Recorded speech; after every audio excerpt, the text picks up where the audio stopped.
wabarakatuh. Warahmatullahi wabarakatuh. Alhamdulillahi rabbil alamin. Assalatu wassalamu ala asyrafil anbiya'i wal mursalin. Sayyidina Muhammadin wa ala alihi wa sahbihi ajma'in. Ma ba'd. Alhamdulillah atas nikmatnya Allah Subhanahu wa taala. Kumpullah kita di pertemuan pengajian pada malam hari ini, yang dimana kita pengajian ialah kitab An-Nukhbah Al-Mardiyah fil Ahaditsin Nabawiyah, yang dimana kembali akan dikaji oleh Alena Al-Mukarram Ad-Doktor Al-Hajj Umar Mansur Ar-Rahimi. Insyaallah pada malam hari ini melangkah ke pasal Hadi Asyar, pasal ke-11. Untuk lebih singkatnya kepada Al-Doktor kami persilahkan dengan hormat. Nah, Bismillahirrahmanirrahim. Alhamdulillahi rabbil alamin. Wassalatu wassalamu ala asyrafil anbiya'i wal mursalin wa ala alihi wa sahbihi wa man wala. Amma ba'd. Alhamdulillah kita kembali melanjutkan kajian kita pada malam hari ini. Lanjutan pembahasan kitab An-Nukhbah Al-Mardiyah fi Al-Hadits Nabawiyah, juz yang kedua dari karangan Andre Guruta Abdurrahman Nambodale rahimahullah ta'ala rahmatan wasi'ah. Kita masuk ke pembahasan Al-Faslul Hadi Ashar, fasal yang ke-11, dan merupakan fasal yang terakhir, pembahasan terakhir dari kitab beliau ini, yang beliau beri judul Al-Maqalatu fi Tajdid, makalah tentang pembaharuan, makalah atau tulisan pembahasan tentang tajdid. Dalam pembahasan ini Andre Guruta akan menjelaskan tentang hadis yang akan disebutkan dalam makalah ini, bahwasanya Allah Subhanahu wa taala mengutus atau akan memunculkan setiap 100 tahunnya seorang dari umat Islam akan menjadi pembaharu. Kan ada selalu pembaharu-pembaharu dalam perkara agama. Ini hadis yang sahih. Tapi Andre Guruta di sini akan menjelaskan tentang maknanya yang sesungguhnya, karena banyak orang-orang yang menyalahpahami hadis ini, menyalahgunakan hadis ini, atau salah memahami hadis ini. Mereka menganggap dirinya sebagai pembaharu, tapi ternyata mereka justru merusak Islam itu sendiri. Jadi Andre Kurta di sini akan menjelaskan makna yang benar dari makna tajdid, pembaharu dalam agama Islam. Beliau Andre Kurta mengatakan litajdidi fid dini mafhumun syar'iyyun mahdudun. Litajdidi fid din mafhumun syar'iyyun mahdudun. Makna tajdid atau untuk pembahasan atau untuk kata pembaharuan dalam agama, itu memiliki pemahaman secara syar'i yang terbatas, mahdud. Jadi pembaharuan itu dalam urusan agama, pembaharuan dalam perkara agama itu memiliki mafhum, yang memiliki makna yang dipahami secara syar'i, sifatnya mahdud, terbatas, tidak terbuka bebas, terbuka luas. Semua orang bebas memahami makna pembaharuan tanpa terikat dengan pemahaman syar'i. Jadi jangan mengambil kata tajdid secara menyendiri. Pembaharuan maknanya luas, maknanya besar secara umum. Tapi ketika pembaharuan itu disandarkan kepada agama, at-tajdidu fid din, pembaharuan dalam agama. Maka ketika pembaharuan itu digandengkan, dikaitkan dengan perkara agama, maka maknanya harus dipahami secara syar'i juga. Jangan seenaknya saja ingin membuat pembaharuan dalam agama tanpa memperhatikan batasan-batasan syar'i. Karena terkadang orang mengartikan makna pembaharuan makna yang seluas-luasnya. Sehingga ketika memakai kata pembaharuan dalam urusan agama ingin juga sebebas-bebasnya, padahal tidak. Dalam urusan agama ada batasan-batasannya. Pembaharuan ketika dimasukkan dalam urusan agama ada juga batasannya, terbatas. Tidak boleh dipakai secara bebas. Beda dengan pembaharuan dalam urusan-urusan dunia. Bahkan dalam urusan dunia juga tidak sebebasnya. Pembaharuan yang bisa mendatangkan kerusakan itu ditolak secara akal, secara fitrah bagi manusia, sekalipun tidak ada kaitannya dengan urusan agama. Tapi berkaitan dengan kehidupan, apabila pembaharuan itu justru membuat kerusakan, akan menghancurkan kehidupan manusia, itu ditolak. Apalagi dalam urusan agama. Ketika pembaharuan itu justru merusak agama itu, atau menghilangkan eksistensi dari agama itu, maka itu bukan pembaharuan, tapi merusak agama itu sendiri, menghancurkan agama itu sendiri. Makanya Andre Gruta di sini mengatakan pada kasurat da'wat tajdid fil asril hadis kasratan la mazida 'alaiha. Telah banyak ajakan-ajakan, slogan-slogan dakwah, slogan-slogan, klaim-klaim pembaharuan di masa modern ini, asrul hadis. Banyak klaim-klaim pembaharuan di masa sekarang ini, kasratan la mazida 'alaiha. Banyaknya yang tidak membutuhkan lagi tambahan, saking banyaknya tidak bisa lagi ditambah. Artinya sudah sampai puncaknya itu banyak yang tidak bisa lagi ditambah, saking banyaknya. Setiap orang yang berbicara dalam urusan agama merasa dirinya sebagai pembaharu, mengklaim dirinya sebagai pembaharu, mengklaim dirinya mengajak kepada pembaharuan Islam, mengklaim dirinya sebagai reformis Islam, apalah istilahnya. Famin tajdidin fid din, di antara bentuk pembaharuan dalam agama atau dari ajakan pembaharuan dalam agama, illa tajdidin fil adab, sampai pada pembaharuan dari segi adab, etika. Ila tajdidin fi asalibil hayat, sampai ada juga yang mengajak kepada pembaharuan dalam gaya hidup, asalibil hayat, gaya hidup, cara menjalani kehidupan. Warubbama fil hayati nafsiyah, bahkan tidak sedikit yang mengajak kepada pembaharuan kehidupan itu sendiri. Bukan lagi cara hidupnya yang diperbaharui, gaya hidupnya yang diperbaharui, tidak, tapi kehidupannya itu sendiri yang harus diperbaharui, di restart kalau istilahnya itu, di restart atau di format baru itu kehidupannya. Saking parahnya sudah kehidupan itu, saking perlu kehidupan baru. Itu banyaknya slogan-slogan pembaharuan. Ada yang ingin pembaharuan dari segi pendidikannya, ada pembaharuan dari ekonominya, ada pembaharuan, segala macam pembaharuan. Walladhi yahummuna, kata Andre Gurutta, yang menjadi perhatian kita, yang menjadi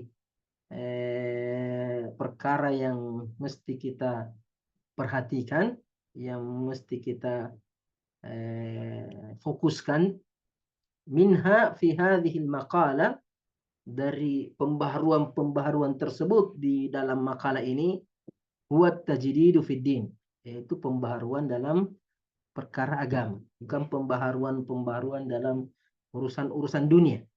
Ya, masing-masing ada ahlinya. Ada pembaharuan dalam kedokteran, dalam arsitek, dalam berbagai macam bidang keilmuan ada pembaharuannya, ada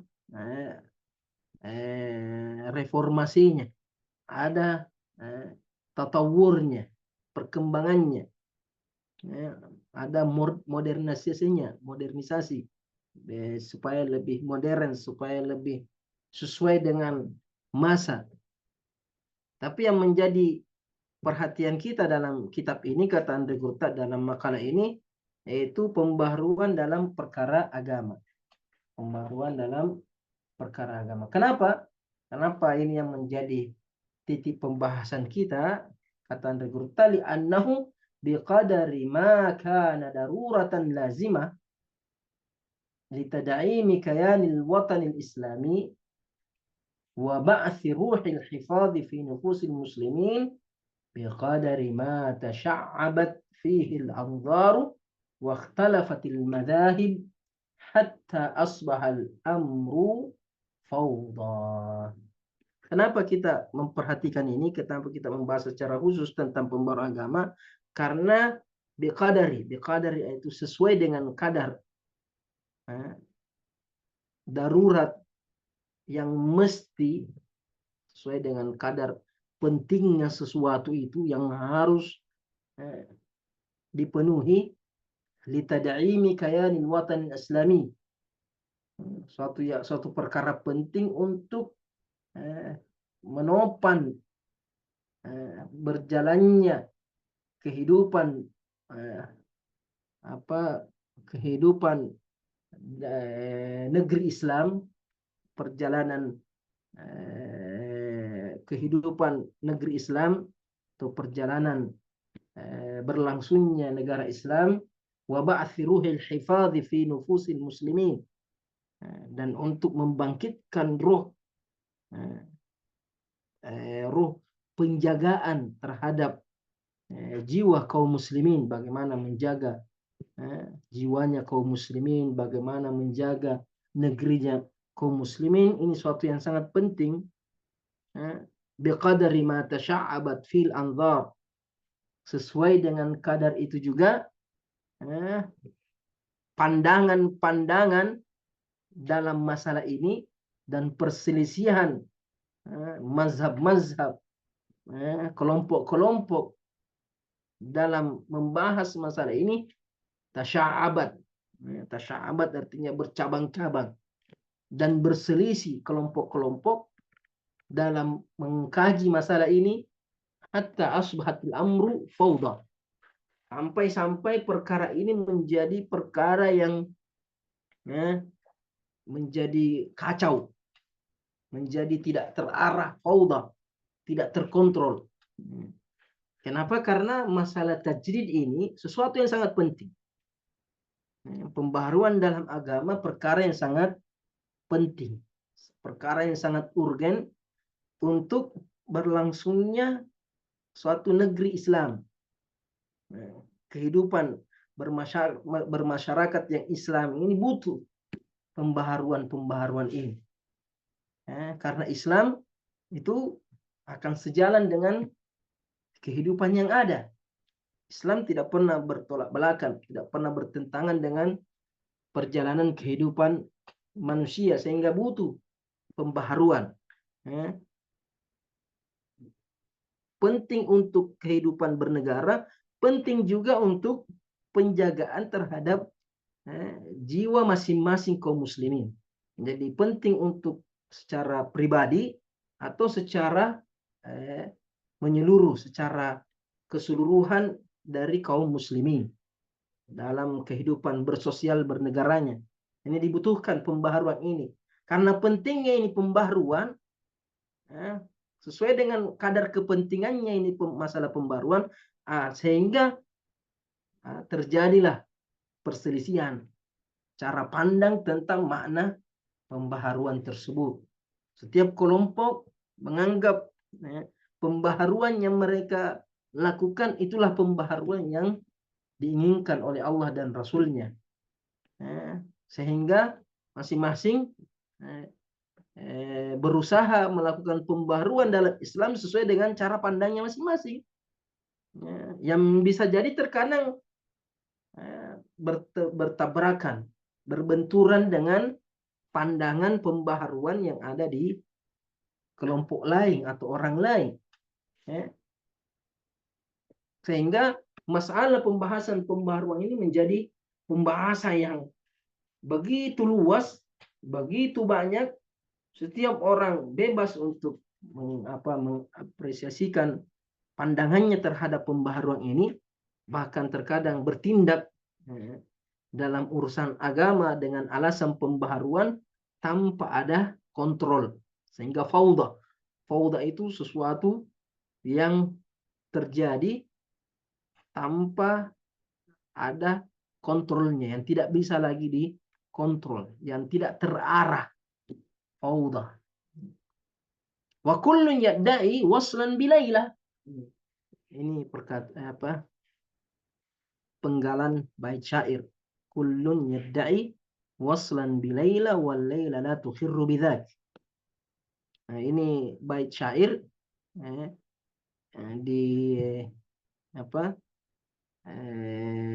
diungkapkan oleh Majnun Laila atau mengisahkan tentang Majnun Laila, orang yang tergila-gila terhadap Laila. Laila ini wanita cantik, wanita yang sangat cantik. Di masanya banyak laki-laki yang tertarik dengan Laila, jatuh cinta kepada Laila, sehingga setiap laki-laki merasa dirinya kekasihnya Laila. Kullun yadda'i waslan bi Laila.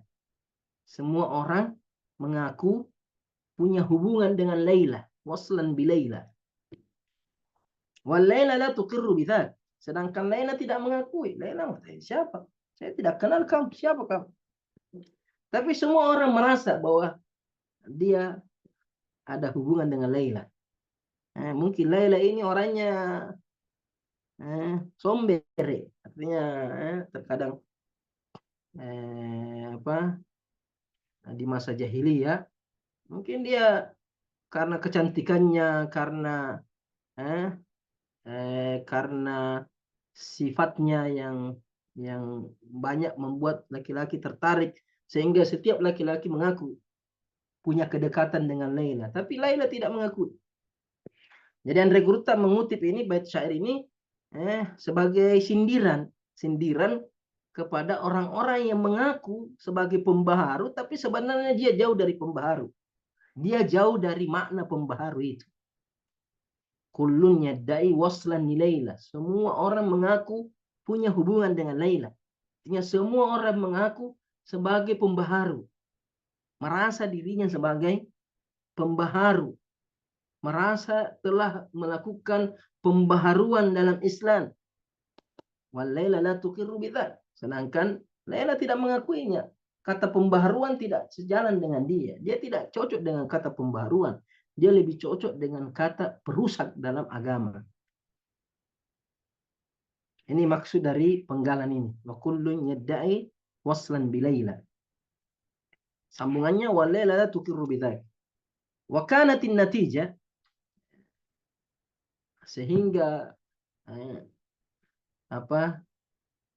dampaknya ini fauda ini akibat dari pandangan-pandangan yang beraneka ragam terhadap pembaharuan ini. Semua orang mengaku sebagai pembaharu, semua orang mengklaim dirinya pembaharu yang tidak terarah ini. Antahattama as-sadda, antahattama as-saddu alladhi talama hala baina al-muslimina wa baina tughyan at-tayyarat al-ajnabiyyah. Antahattama as-saddu, Jadi hasil dari perselisihan atau pandangan tentang pembaharuan yang beraneka ragam ini mengakibatkan hancurnya tahattam as-sad. Sad itu benteng, benteng pelindung. Benteng pelindung ini sudah hancur. Yang mana benteng pelindung ini alladzi talama hala bainal muslimina wa baina tughyanit tayaratil ajnabiyyah. Benteng yang melindungi hala, yang melindungi, yang memperantarai antara kaum muslimin dengan pemikiran-pemikiran baru, pemikiran-pemikiran yang menyimpang dari Islam, ajnabiyah, jauh dari Islam, min fikriyatin, dari pemikiran, wajtimaiyah, dari perkara sosial, wasiasa, dan perkara politik terhadap mereka. Jadi perselisihan umat Islam dalam memandang makna tajdid itu, kebebasan yang tidak terarah dalam mengaplikasikan makna tajdid, itu membuat benteng, menghancurkan benteng yang melindungi kaum muslimin dari pemikiran-pemikiran menyimpang dari Islam, ajnabiyah, yang jauh dari Islam, baik itu secara pemikiran, secara sosial maupun secara politik.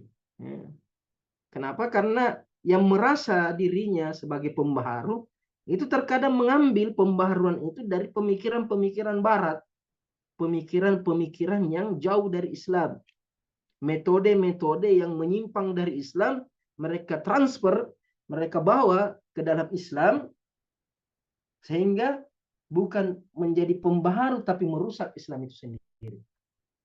Karena pelindung yang melindungi antara kaum muslimin dengan pemikiran-pemikiran menyimpang itu sudah hancur karena alasan pembaharu. Dengan alasan pembaharu, mereka merusak ini, tembok ini, benteng ini, sehingga pemikiran-pemikiran yang menyimpang, yang jauh dari Islam masuk ke dalam Islam itu sendiri. Dengan alasan, dengan klaim bahwa mereka mendatangkan pembaharuan. Memasukkan pemikiran-pemikiran menyimpang, pemikiran-pemikiran yang ditolak oleh Islam, pemikiran-pemikiran yang datang dari Barat, datang dari Eropa, itu dibawa masuk ke dalam Islam, mau diterapkan dalam Islam dengan alasan ingin melakukan pembaruan terhadap Islam. Padahal justru kata Syekh di sini, fasaru yatakhabbatuna fi masyakilha. Fasaru yatakhabbatun. Takhabbat itu saling berbenturan, saling bertabrakan. Yatakhabbat itu berjalan tanpa arah, hanya tabrak sana, tabrak sini, benturan sana, benturan sini. Kenapa? Karena sudah tidak terarah lagi. Semua pemikiran luar dimasukkan ke dalam Islam, sehingga pemikiran asli, pemikiran luar saling berbenturan, bertabrakan. Yatakhabbat. Ketika ada masalah, saya pembarunya, saya yang memperbaiki, ini. Ternyata masalah semakin rusak. Masalah yang ada bukan diselesaikan, tapi tambah besar. Kenapa? Karena ini kekeliruan dalam memahami kata tajdid. Datang membawa virus, kemudian mengatakan saya pembaharu. Sehingga masalah-masalah yang dihadapi umat Islam bukan terselesaikan dengan pembaharuan itu, tapi justru semakin mempersulit, semakin memperrunyam masalah dengan alasan tajdid, padahal bukan tajdid. Ibaratnya orang sakit, ketika datang dokter abal-abal mengatakan saya adalah dokter, saya akan mengobati, tapi obatnya justru racun, sehingga bukan membuat orang itu sembuh, bahkan bisa menambah dia tambah sakit, atau bahkan dia bisa mati. Kenapa? Karena yang mengaku dokter bukan dokter, yang mengobati bukan dokternya, dan obat yang diberikan bukan obatnya. sehingga tidak akan menyelesaikan masalah. Yatakhabbatuna fi masyakiliha. Karena coba pakai obat ini, coba pakai obat ini. Kasihan pasiennya, dijadikan malpraktek.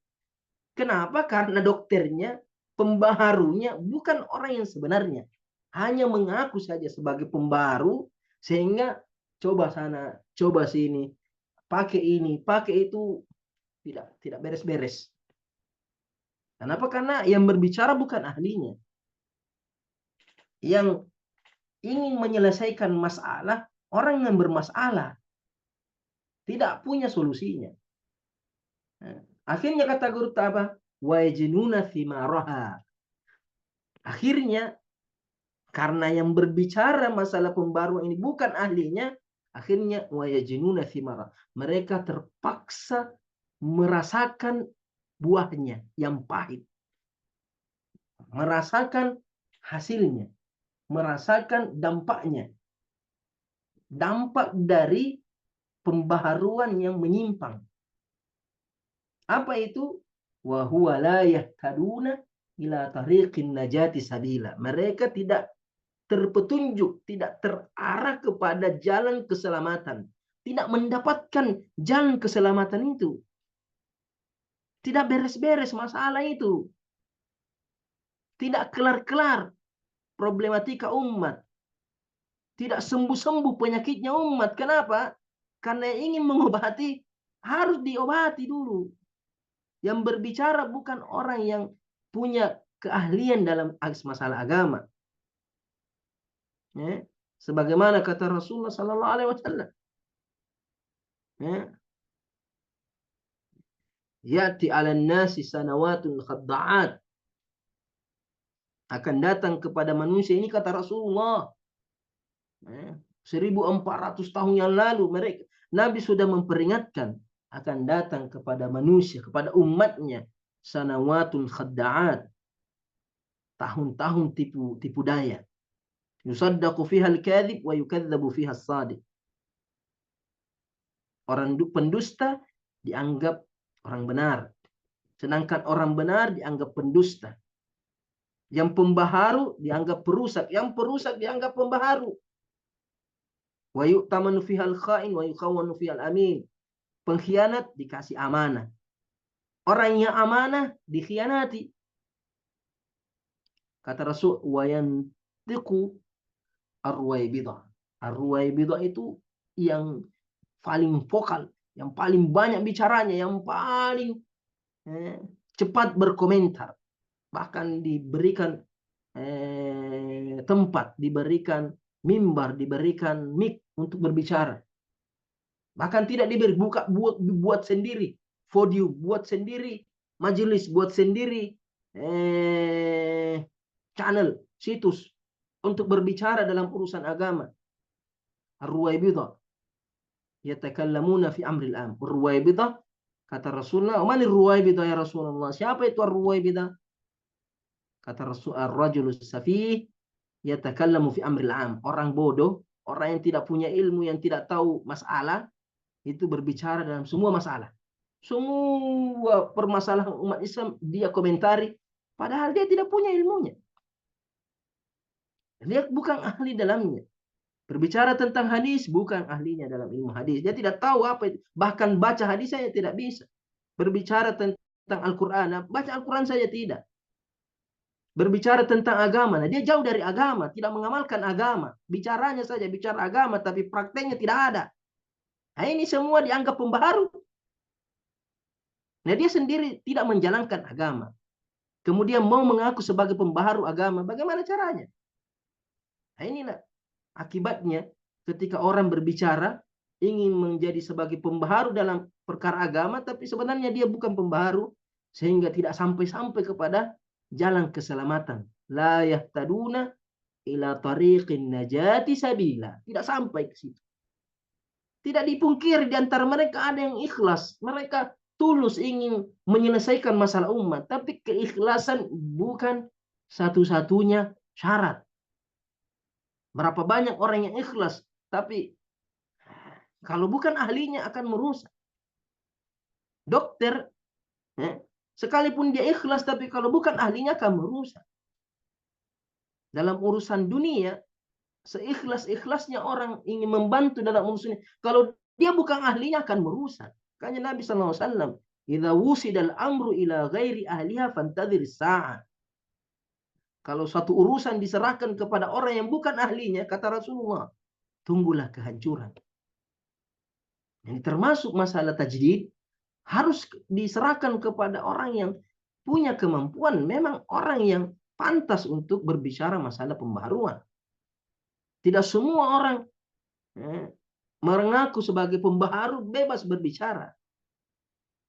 Apalagi dalam urusan agama. Dalam urusan dunia saja, seorang ingin memberikan pembaharuan dalam masalah kedokteran, harus ahli dalam kedokteran itu sendiri. Dasar-dasar kedokteran dia harus tahu, baru dia datang ke, tidak pernah belajar kedokteran, tidak tahu masalah kedokteran, terus mengatakan saya pembaharu dalam urusan kedokteran, urusan pertanian, urusan ekonomi. Tidak bisa, tidak diterima. Kalau bukan ahlinya tidak akan diterima. Tapi dalam urusan agama, semua orang bisa. Semua orang bicara masalah agama dengan saya tulus. Baru masuk Islam, sudah mau jadi pembaharu dalam agama Islam. Baru masuk Islam, belajar dulu. Belajar dulu tentang Islam. Praktekkan dulu Islam dengan baik. Baru bicara tentang masalah Islam. Bukan masalah niatnya, masalahnya keahliannya. Sehingga inilah kata Gurutta merusak. Kemudian Gurutta mengatakan wat tajdidu fi sa'iri matalibil hayah anna kulla falsafatin tatawuriyah la ma'adda anha li dhamani baqa'i hadara insaniyah wasdihariha fa innahu fid dini fikratun asliyatun min jumlati ta'alimil Islam allati ja'a biha Rasul A'zam. Pembaharuan dalam segala kebutuhan kehidupan. Pembaharuan apapun yang dibutuhkan dalam kehidupan manusia, matalibil hayat, perkara-perkara yang dibutuhkan dalam kehidupan. Pembaharuan apapun dalam masalah kehidupan manusia, kaedahnya, aturannya, bagaimana aturan pembaharuan itu dalam kehidupan ini secara umum. Dalam kehidupan manusia, kaedahnya, anna kulla falsafah tatawuriyah, segala pemikiran tatawuriyah, pembaharuan, perkara-perkara yang modern, perkara-perkara yang kontemporer, pemikiran baru dalam urusan kehidupan manusia, semuanya la ma'adda anha, yang tidak menyebabkan kerusakan dan tidak bertentangan lidhamani baka'il hadaril insaniyah, yang tidak merusak lestarinya kehidupan manusia. Yang penting pembaharuan itu, katanya, pembaharuan itu tidak merusak jaminan keselamatan kehidupan manusia. Yang selama tidak bertentangan dengan kehidupan manusia, wasdihariha, dan perkembangannya, fa innahu fid dini fikratun asliyah, maka dalam agama Islam itu adalah pemikiran dasar yang menjadi bagian dari pengajaran Islam, allati ja'a biha ar-Rasul A'zam, yang didatangkan oleh Rasul sallallahu alaihi wasallam yang mulia. Artinya apa? Segala pemikiran, ajakan, pembaharuan dalam kehidupan itu diterima selama tidak bertentangan dengan kehidupan manusia itu sendiri. Seperti pembaharuan dalam kedokteran, bagaimana supaya lebih cepat sembuh, lebih ringan bagi orang yang sakit, apa saja. Pembaharuan dalam transportasi, dalam ekonomi, selama tidak mengganggu atau tidak membahayakan kehidupan manusia, maka itu dalam Islam, dalam agama Islam itu sesuatu yang sangat penting, sangat dasar, menjadi pelajaran atau menjadi ajaran Islam yang dasar, pembaharuan dalam kehidupan. Bahkan Nabi SAW mengatakan, antum a'lamu bi umuri dunyakum. Kalian lebih paham tentang urusan perkara dunia, mana yang lebih maslahat, mana yang lebih memudahkan, lebih memberikan banyak manfaat, lebih menjauhkan dari keburukan, kesulitan bagi umat manusia. Itu sah-sah saja, itu dibolehkan. Pembaharuan dalam urusan dunia, begitu juga dalam urusan agama, selama itu tidak bertentangan dengan kehidupan manusia itu sendiri. Itu adalah ajaran Islam yang dibawa oleh Nabi Muhammad SAW. Wahiyya tastanidu ilal hadis syarif. Ini disandarkan kepada hadis yang mulia, hadis Nabi SAW, alladzi rawahu Abu Dawud wa ghairuhu. Hadis yang diriwayatkan oleh Abu Dawud dan selainnya, Nabi Hurairah marfu'an. Marfu'an artinya dari Nabi SAW. Nabi Hurairah marfu'an, Abu Hurairah meriwayatkan dari Nabi SAW. Beliau berkata, wa inna allaha yab'atsu li hadhihi al-ummah. Inna allaha yab'atsu li hadhihi al-ummah. Allah Subhanahu wa taala mengutus, mendatangkan, memunculkan untuk umat ini, umat Islam, ala ra'si kulli mi'ati sana. Di setiap 100 tahunnya, setiap 100 tahunnya itu Allah mengutus dari umat Islam man yujaddidu laha amra diniha, yang akan memperbaharui urusan agama mereka. Ini hadis diriwayatkan oleh Abu Dawud, hadisnya sahih. Hadisnya sahih. Nah, inilah yang menjadi landasan pembahasan ini. Bahwasanya dalam Islam Allah Subhanahu wa taala akan mengutus, akan memunculkan setiap 100 tahunnya orang-orang yang akan menjadi pembaharu dalam urusan agama. Nah, inilah yang diambil oleh orang-orang sebagai landasan untuk berbicara dalam urusan agama semaunya, seenaknya. Maka saya pembaharu, saya termasuk yang disebutkan dalam hadis ini. Dari mana? Ini ayat tidak ini hadis tidak mengatakan semua orang bisa jadi pembaharu, tapi Allah akan mengutus. Ada orang-orang tertentu yang diutus oleh Allah Subhanahu wa taala. Ada orang-orang tertentu yang akan dimunculkan oleh Allah Subhanahu wa taala, yang akan dikeluarkan di tengah-tengah umat, orang-orang yang akan menjadi pembaharu. Nanti akan dibahas. Bukan setiap orang mengaku pembaharu. Bukan semua orang yang mengaku-ngaku pembaharu dialah pembaharu. Yang tidak. Ada orang-orang tertentunya, orang-orang yang jelas, yang nampak ketulusannya, nampak keikhlasannya, nampak keilmuannya, nampak dari sosoknya itu. Bukan sosok yang biasa. Apalagi yang tidak punya dasar ilmu agama, jauh sekali. Tidak mungkin. Pembaharu itu orang yang tidak tahu agama. Bagaimana mau dia memberikan pembaharuan? Dia saja buta terhadap agama. Punya keikhlasan, punya ketulusan, punya kesungguhan dalam menjaga agama ini. Untuk kemaslahatan agama ini. Tapi rata-rata yang mengaku pembaharu, dia sendiri yang tidak menjalankan agama. Sholat 5 waktu saja tidak. Menjalankan ajaran-ajaran Nabi Muhammad tidak. Terus mengaku dirinya sebagai pembaharu apa?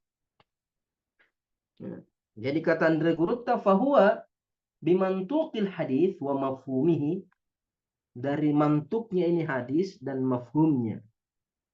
Mantuk itu teksnya. Teksnya ini hadis. Mafhumnya itu konteksnya. Yang dipahami dibalik dari teks tersebut. Nanti akan dibahas pembahasan kitab Mursyidut Thullab. Saya diminta untuk melanjutkan kajian dengan kitab tersebut, Mursyidut Thullab. Insyaallah setelah kitab ini, kalau Allah masih memberi kesempatan, kita akan bahas, nanti akan dibahas apa itu mantuk, apa itu mafhum. Karena yang menyebabkan orang keliru dalam memahami hadis ini karena itu tidak memiliki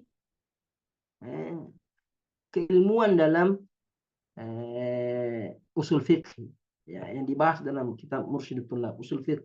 Bagaimana menarik kesimpulan hukum dari teks, dari ayat Quran, dari hadis-hadis Nabi SAW. Ketika mereka tidak pernah belajar usul fiqh, tidak tahu apa itu mafhum, apa itu mantuk, bagaimana cara memahami ayat, bagaimana cara memahami, sehingga mereka bebas memahami ayat, memahami hadis seenaknya saja, semaunya saja, tanpa melihat aturan-aturan yang sudah dibuat oleh ulama dalam ilmu usul fiqh. Mereka tabrak semua itu, tabrak.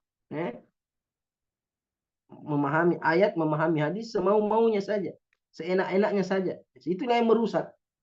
Makanya kata Andre Gurta, fahuwa bimantukil hadis wa mafhumi, dari teks dan konteksnya hadis ini, khuttatun min samimi amri din, menjadi suatu khutbah, rancangan yang sangat kokoh dalam perkara agama. Ini hadis menjadi menjadi acuan dalam beragama, dalam beragama, karena itulah agama Islam ini butuh pembaharuan setiap 100 tahunnya, sehingga Allah mengutus orang-orang yang memperbaharuinya untuk bagaimana menselaraskan urusan agama ini sesuai dengan keadaan yang ada di masanya. Sehingga hadis ini menjadi hadis yang sangat penting dalam perkara agama. Bihaitsu lam taqtadiha bi tabi'atil haya, lakana bihaitsu law lam taqtadiha bi tabi'atil haya, lakana al-wad'u alladhi bana 'alaihi al-Islam kafilan bi tahqiqiha.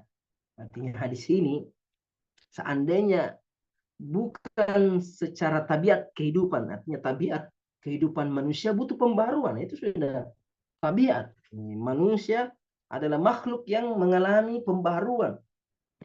Setiap saat mengalami pembaruan secara tabiat. Seandainya bukan, maka hadis ini sudah cukup menjadi acuan, menjadi panduan untuk mewujudkan pembaharuan dalam urusan umat Islam atau urusan umat manusia. Artinya hadis ini cukup sebagai acuan. Sekalipun tabiat kehidupan tidak, seandainya tabiat kehidupan tidak menunjukkan hal itu, tapi tabiat kehidupan menunjukkan bahwa adanya pembaharuan, sehingga hadis ini hanya menguatkan tabiat tersebut, bahwa secara manusiawi manusia butuh pembaharuan.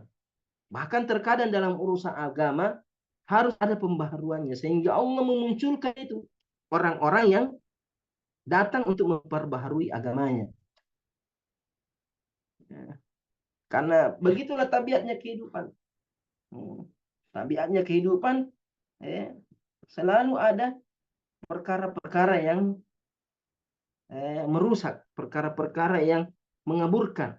Semua yang baru akan menjadi usang, sehingga butuh diperbaharui, butuh diselarasikan.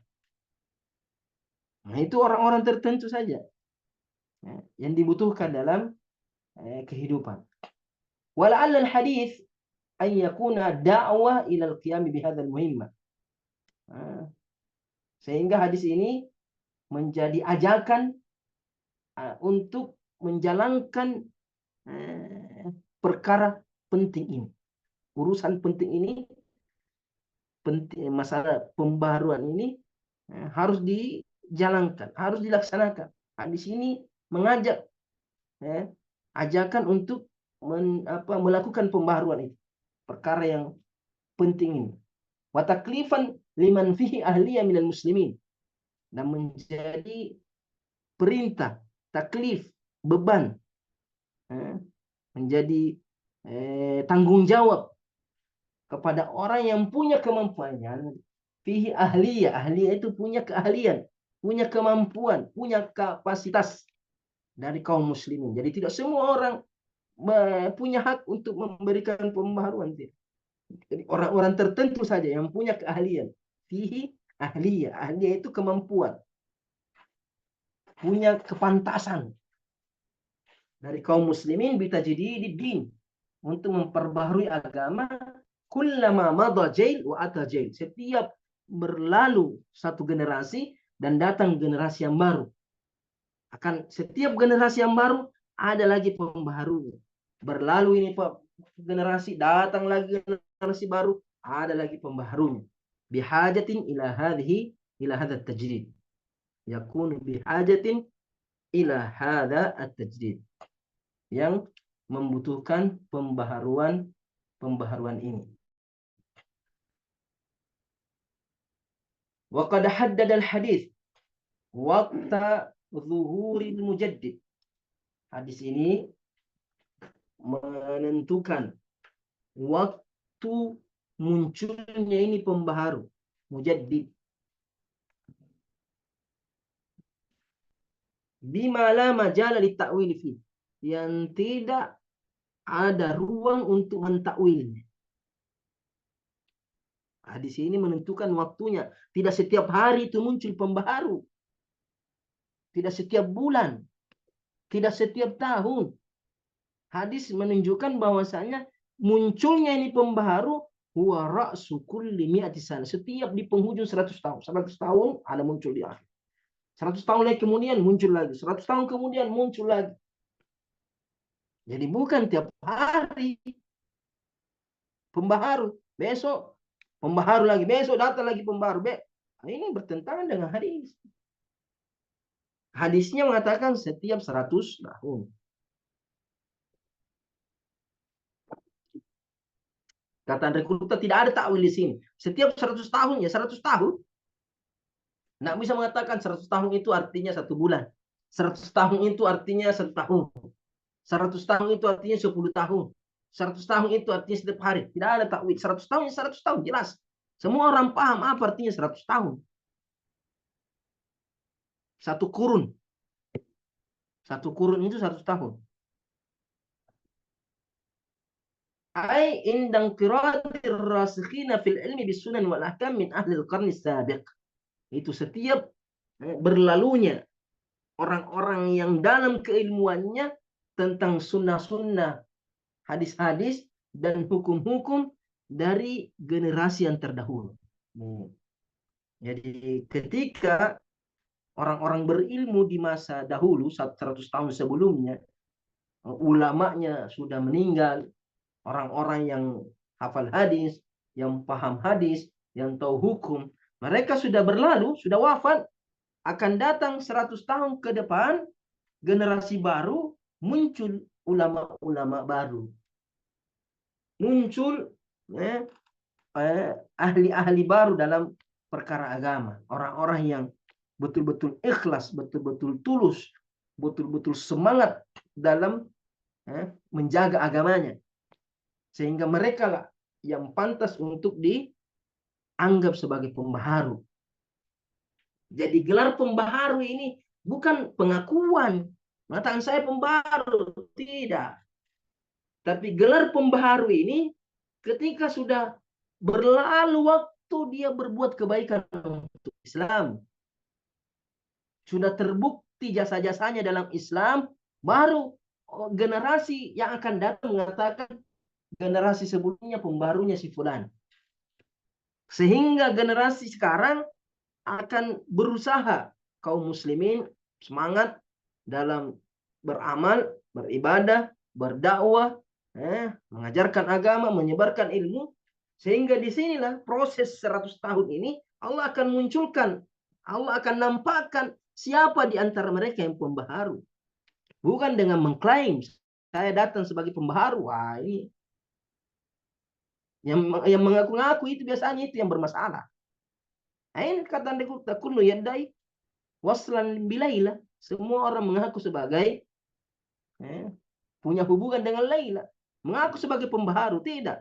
Pembaharu itu bukan pengakuan. Tian.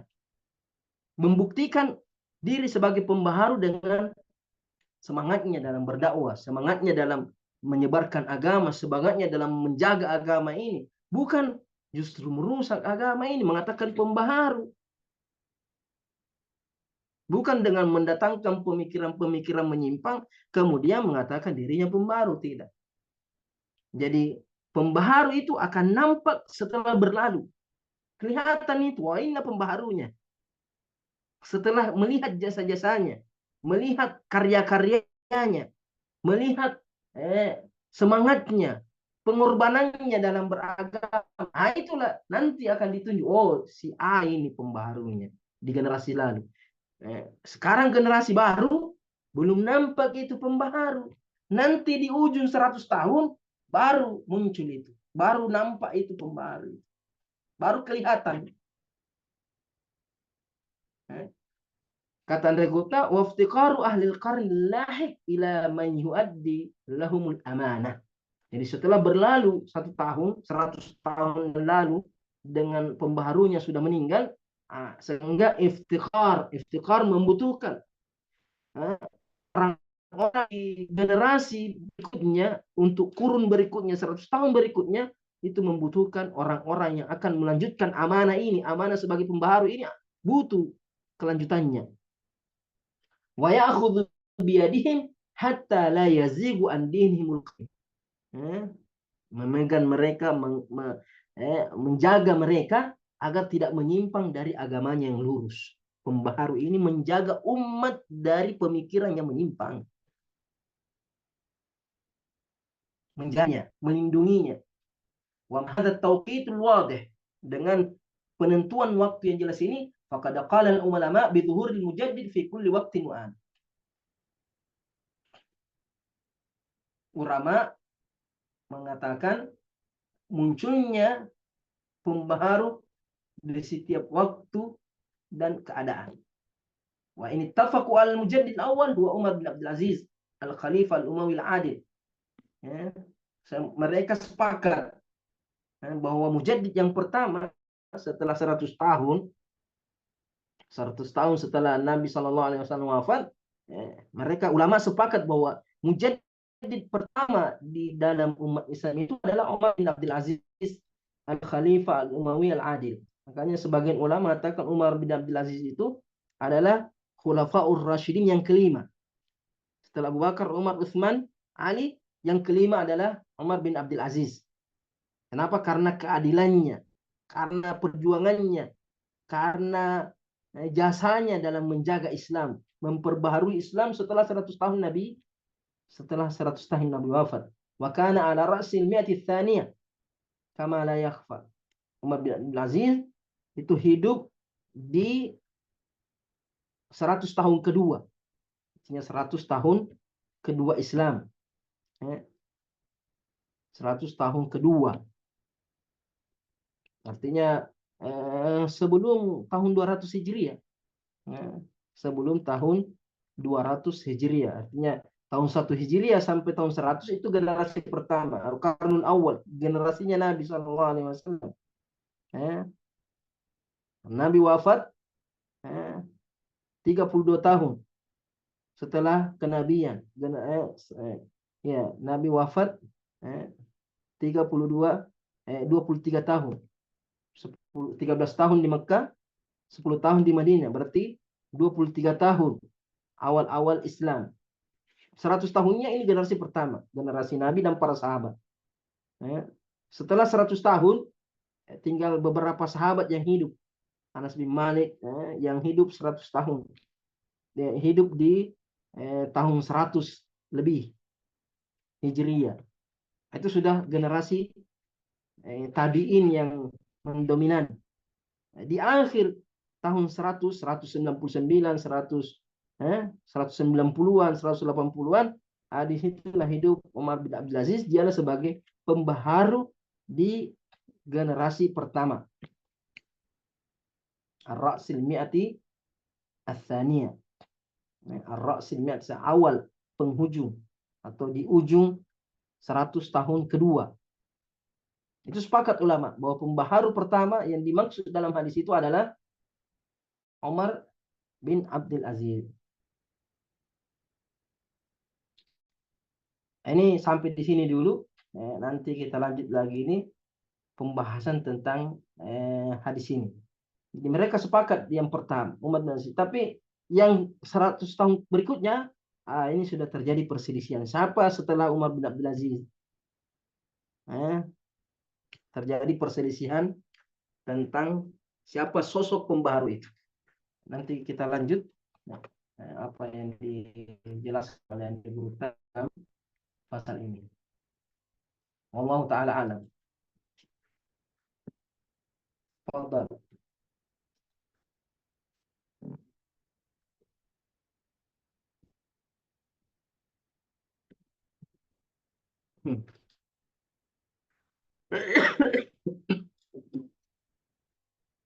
Alhamdulillah, itulah tadi penjelasan oleh dokter tentang pembaharuan, baik pembaharuan dalam Islam, bagaimana orang-orang itu dikatakan seorang pembaharu, bagaimana pada zaman sekarang banyak orang yang mengaku-ngaku pembaharu padahal bukan. Kemudian kepada seluruh santri, apabila ada yang ingin bertanya, silahkan maju ke depan untuk mengaktifkan mic-nya.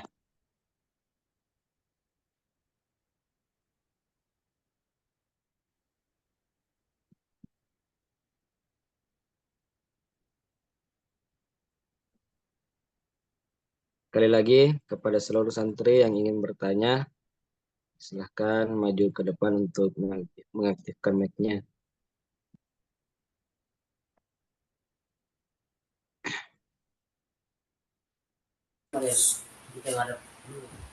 Saya Syekh. Nah, Fadal.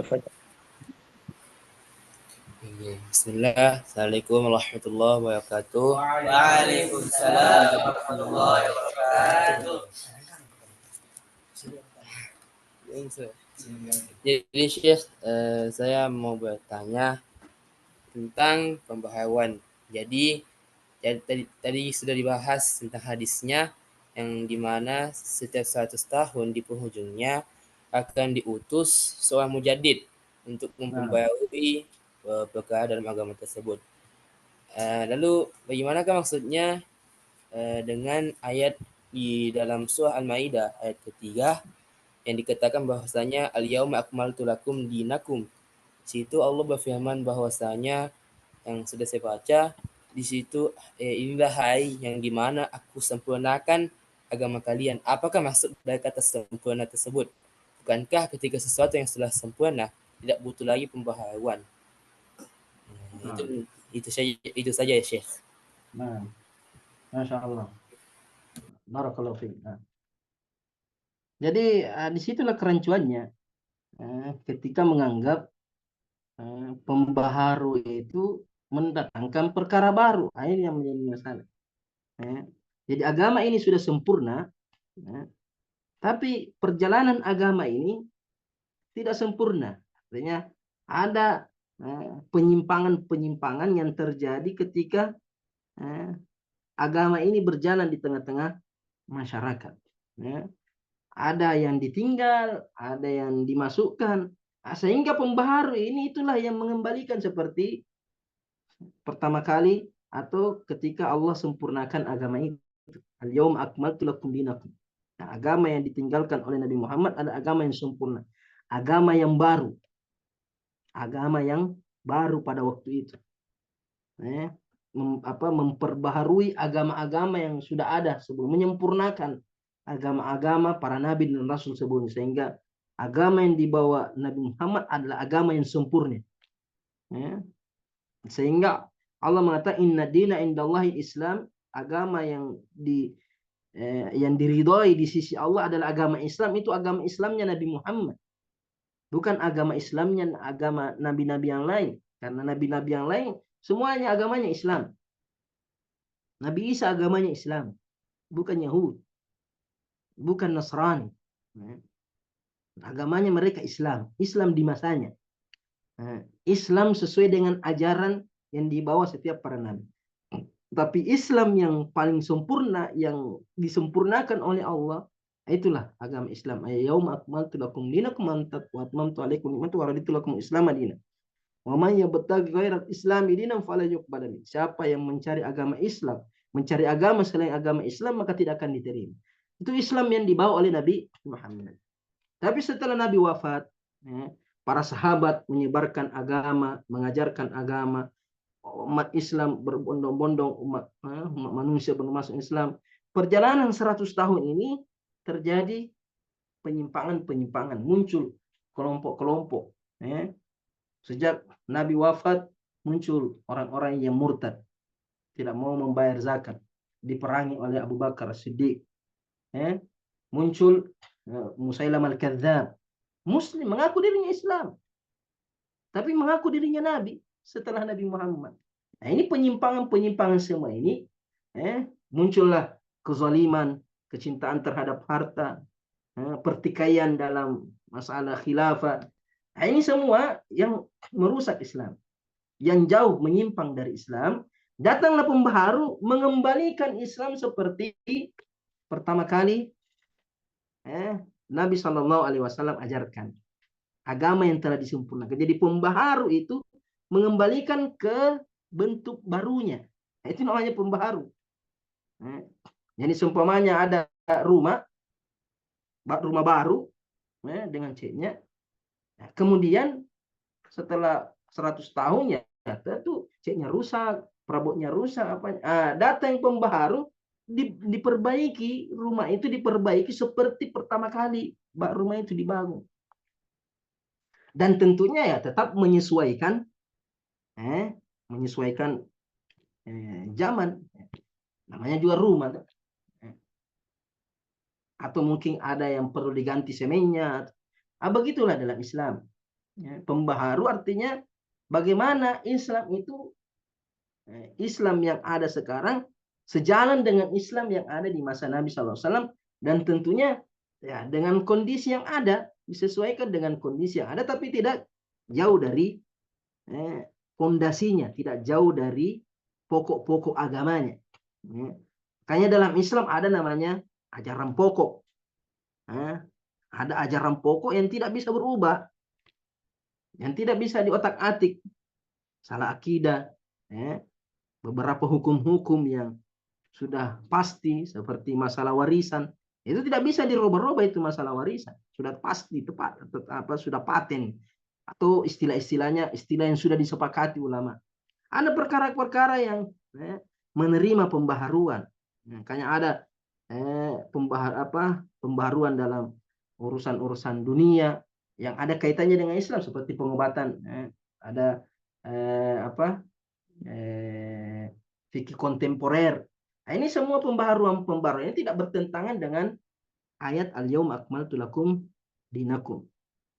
Karena yang Islam yang utuh itu, Islam yang dibawa oleh Nabi SAW, ada yang tidak bisa diganggu gugat, subut, ada yang paten, ada yang masih bisa, atau ada yang menerima pembaharuan, menerima penyesuaian. Nah, inilah ya, penyesuaian ini butuh mujaddid yang akan menyesuaikan supaya Islam tidak berbenturan dengan kondisi di masanya. Karena kalau tidak ada pembaharuan, mau menerapkan seperti penerapan yang ada di masa Nabi SAW secara keseluruhan tanpa melihat keadaan kondisi akan berbenturan.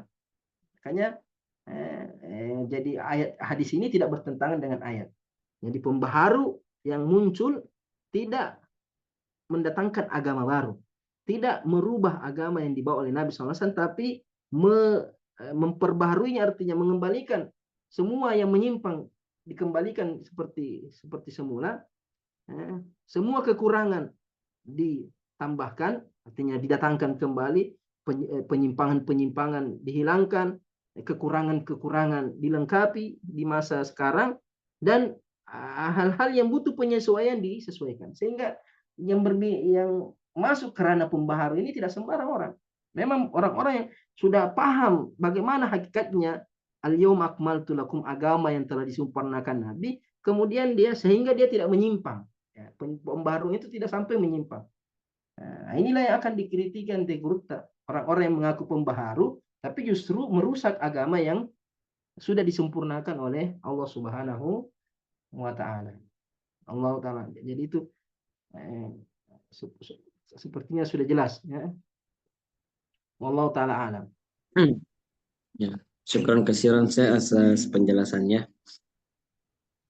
Saya rasa juga si penanya sangat puas dengan jawaban oleh dokter. Ya. Banyak hal yang kami dapat, salah satunya ialah pembaharuan bukan berarti merubah yang baru, akan tetapi mengembalikan kembali kepada bentuk yang baru. Bagaimana dari Abrat atau santriwati, apakah ada yang ingin ditanyakan?